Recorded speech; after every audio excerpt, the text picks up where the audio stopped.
We say on this channel emphatically too that the Garden of Eden, as mentioned in the Bible, is the etheric region of the earth planet. When humanity was in that realm, we were spiritually conscious and could perceive and interact with the higher beings who were leading us to unfold our godlike qualities. We are also saying on this platform that the name Adam in the Bible does not refer to only a single individual, but used to represent the generality of humanity. The original word for Adam in Hebrew is Adn, which refers to humanity. Even though garden can be described as an enclosure, it does not mean the Garden of Eden is a physical garden. It is the region of ethers. Let us take note. Even in the Garden of Eden, humanity had dense body, but it wasn't in the form as it is today. And we were using it from place to place. And there were millions of people then, including you and I. We were there. All human beings of today, and even those yet to be born, were there in the Garden of Eden, in the etheric region. What were the features?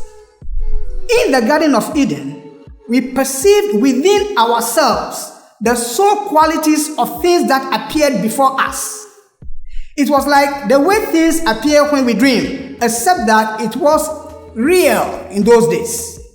That is to say, the things we perceived or sensed were not illusionary, as many people have in their dreams. Do you know how animals perceive things? They do not do so like us. Animals do not perceive things like the way we do by reflection on our eyes. But the soul of the things appear to them within. They see it within themselves. So they know for sure the soul quality of the person or the object that appeared, and they react accordingly. So, in the Garden of Eden, we never saw ourselves as separate, but as one family. We had spiritual powers, which we used to advance the course of nature. We did not use those powers to hurt anyone or anything. Under the direction of the higher beings, our spiritual powers were directed at molding forms, including those of animals and plants. In Genesis chapter 2, verse 19 and 20, we read, "And out of the ground the Lord God formed every beast of the field, and every fowl of the air, and brought them unto Adam to see what he would call them. And whatsoever Adam called every living creature, that was the name thereof. And Adam gave names to all cattle, and to the fowl of the air, and to every beast of the field. But for Adam there was not found a helpmeet for him." Everything we did in the Garden of Eden, in the etheric region, was in conformity with the laws of nature. Indeed, it was a blissful state. In the Garden of Eden, humanity had no knowledge of the external environment. Initially, we even had no physical eyes, but perceived and felt things through the pineal gland which overhung our heads. What we are saying that the initial stages, while we were in the Garden of Eden, we never developed the eye then, but the pineal gland was our instrument to perceive and to sense things. There was no death, sickness, suffering, hunger, or tiredness, because we were highly spiritual and above material difficulties. When the dense body wore out, or let us say, when it dies, we will leave it and step into another, which we participated in building. Our consciousness was dim, so harsh methods were used to awaken it. That was done by the beings who were leading us. Our training was to develop the will, and the will is for males, and imagination is for the females. Education was not to teach us about spiritual things, because we know them already. Automatically, naturally, we know them already. But to awaken us to the material world, which we were bound to conquer we were not supposed to be just in the spiritual world. We were supposed to be conscious of the material world, work and overcome or conquer the material world. We read from Genesis chapter 2 verse 8 to 14. And the Lord God planted a garden eastward in Eden, and there he put the man whom he had formed. And out of the ground made the Lord God to grow every tree that is pleasant to the sight and good for food. The tree of life also in the midst of the garden, and the tree of knowledge of good and evil. And a river went out of Eden to water the garden, and from thence it was parted and became into 4 heads. The name of the first is Pison. That is it which compasseth the whole land of Havilah, where there is gold, and the gold of that land is good, and there is bdellium and onyx stone. And the name of the second river is Gihon. The same is it that compasseth the whole land of Ethiopia. And the name of the third river is Hiddekel. That is it which goes towards the east of Assyria, and the fourth river is Euphrates. The river that parted into 4 heads is not physical water, which is a compound of oxygen and hydrogen. That river refers to the Esoteric region. The Esoteric region comprises 4 ethers, which are represented by the 4 heads of the river as mentioned in the Bible. It is these 4 ethers that nourish and sustain the dense body, which often people see and hardly realize it is a reflection of the spirit. All dense bodies we see for humanity is but the reflection of the spirit.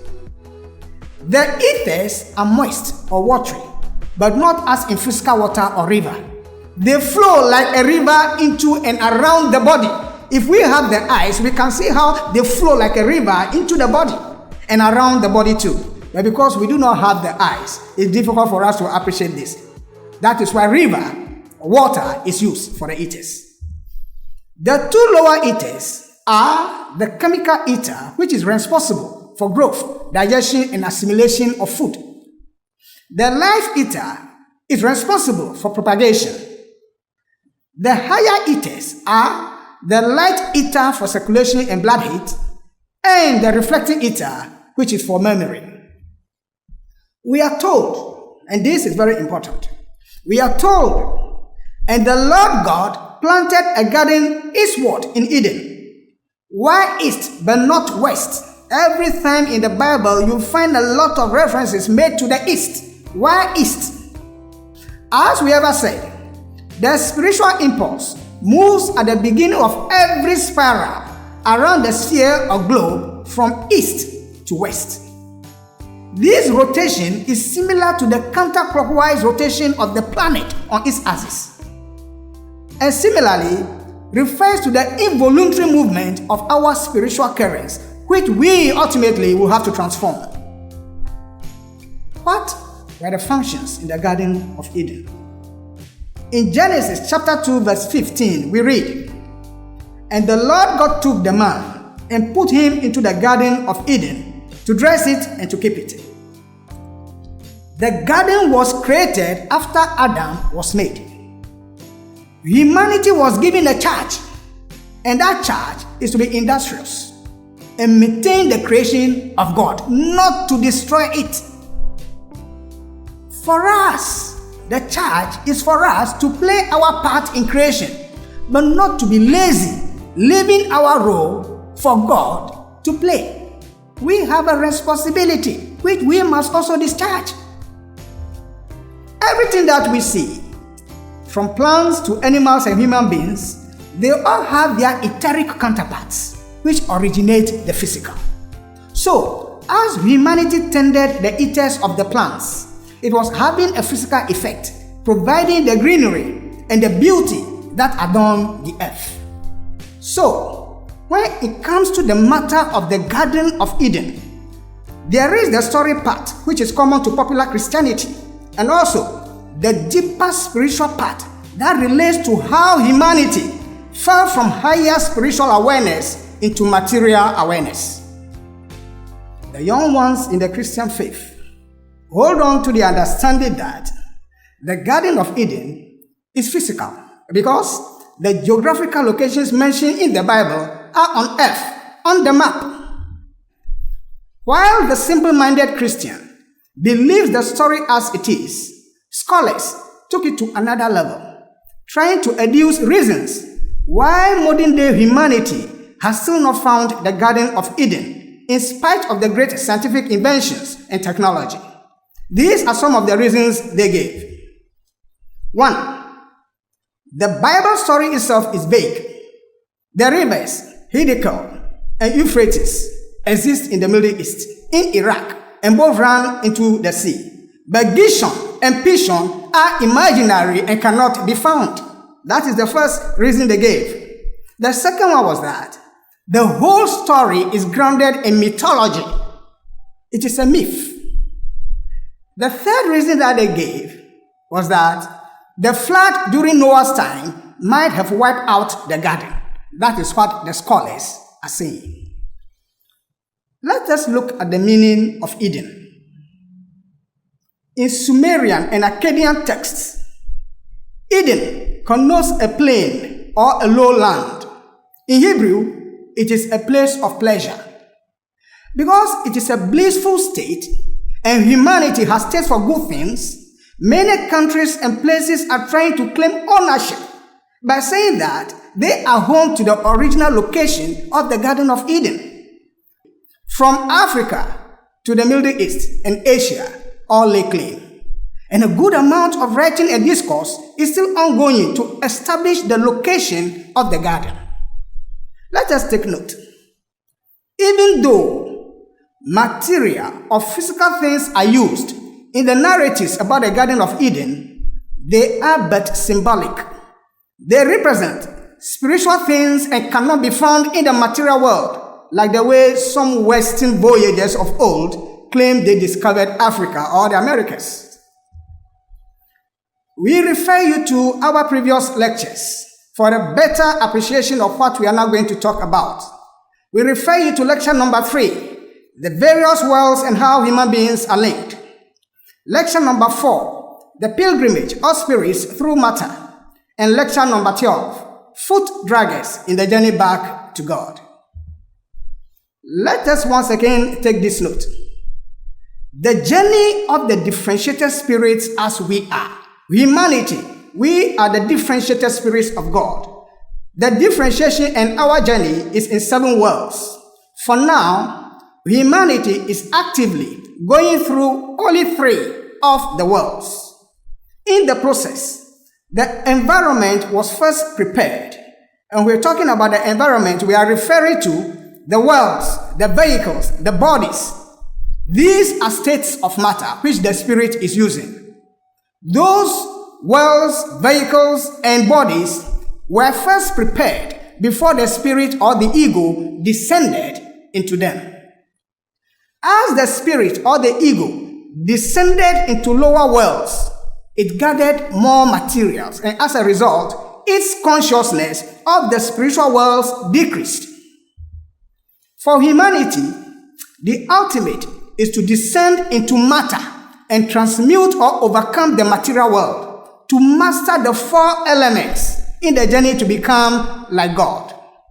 By the end of our spiritual journey, humanity will have the power to create living things and add value to the Godhead. This charge is found in Genesis chapter 1 verse 28, where we are told humanity is to subdue the earth. So, as spirits, we journeyed through many worlds lasting millions of years to where we are now, this material world. The Earth planet, this Earth planet, it has also undertaken this journey with us. It has been our home for a long time and will be so into the future, to the end of time. It is, however, transformed at each stage of our progress. So as we continue to descend into matter to this stage, the Earth planet also descended into matter to this stage. As we are now moving forward into lighter worlds, the Earth planet will move forward with lighter bodies.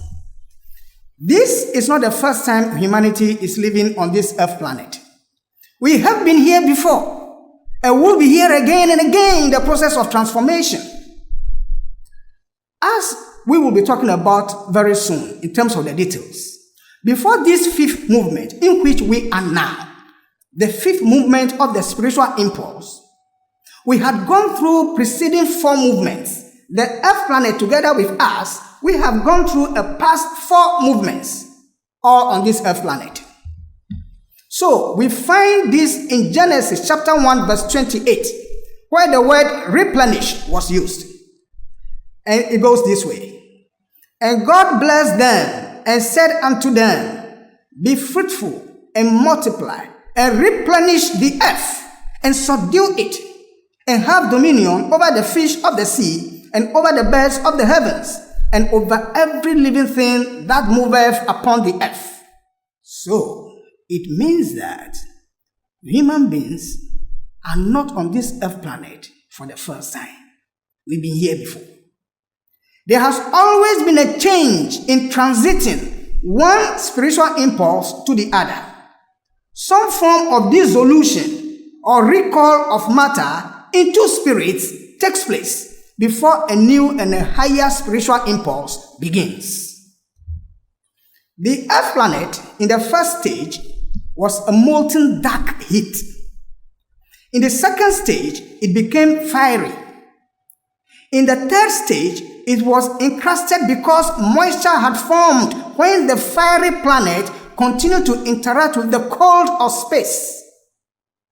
The Bible tells us in Genesis chapter 2 verse 6 that, but a mist went up from the earth and watered the whole face of the ground. In the fourth stage, where we are now, the earth solidified and the atmosphere became enriched with air or gas. Therefore, physical and spiritual development of humanity is linked to the Earth planet. That is to say, there is a positive correlation between them. One affects the other. The Earth spirit solidified its bodies in order to host humanity and others. Progressively, the crust, the surface of the planet, and the outer body of humanity changed from soft to hard. Let us look at the stages. We have said that there are four stages in the pilgrimage of the spirit through matter, and that each stage contains spheres on which the spiritual impulse moved in spirals of 7 movements. We said that humanity has reached the fourth stage, the nadir of materiality.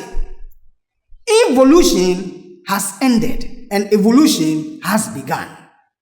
As regards the movement of the spiritual impulse, we said that humanity in this fourth stage completed the first movement, the second movement, the third movement, the fourth movement, and we are now in the fifth movement. The sixth and the seventh movements are futuristic. Interestingly, the Garden of Eden is linked to the third movement of the spiritual impulse. We'll be looking at the details very soon. Let us also look at the phases of spirit inhabiting matter. It is only when the environment is prepared and appropriate that the spirit descends into it. The spirit itself being part of the beings that prepared the environment. At a point in time, during the second movement of the spiritual impulse, the spirit in its rudimentary body was connected to the planet, just like the fetus is connected through the umbilical cord to the womb of the mother. Let us look at the third movement. During the third movement, portions of the Earth planet became fully solidified. Geographically, there was migration of early humanity from the North Pole towards the tropics to the landmass that stretched across the southern Pacific region, part of Asia, and part of where the Indian Ocean now occupies. Part was also close to the northeastern coast of today's Africa, but not the continent of Africa, because that continent did not exist at that time. A greater part of humanity, colored black, lived there on that land mass. And the first color of humanity is black. Our body structure then was not what it is now. There was hardly a head because the brain was yet to be fully formed. The limbs were very long and humanity hardly walked. Instead, we leapt like the kangaroo.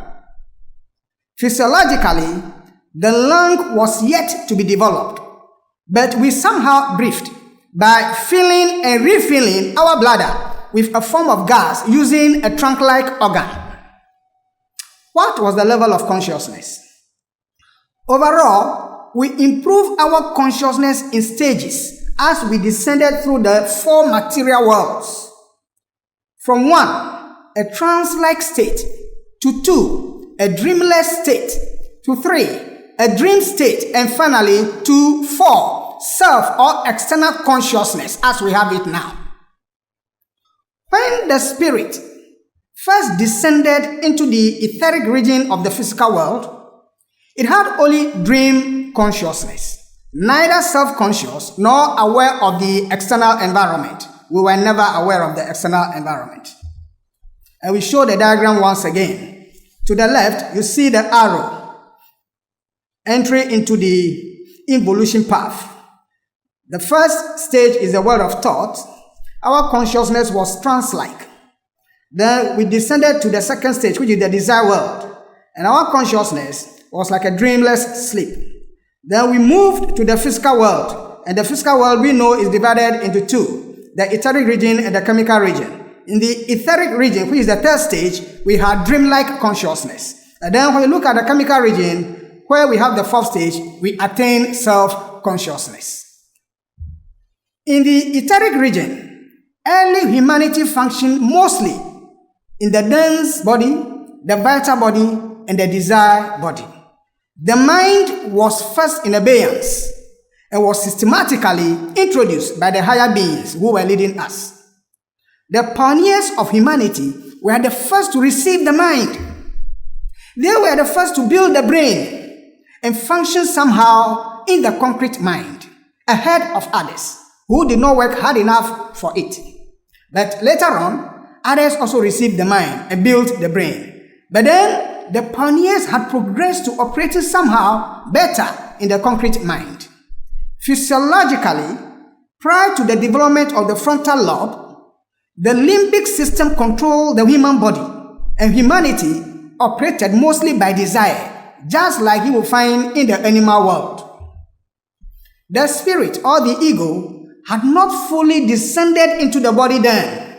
There was a partial connection between the spirit and its various bodies, especially the frontal sinus.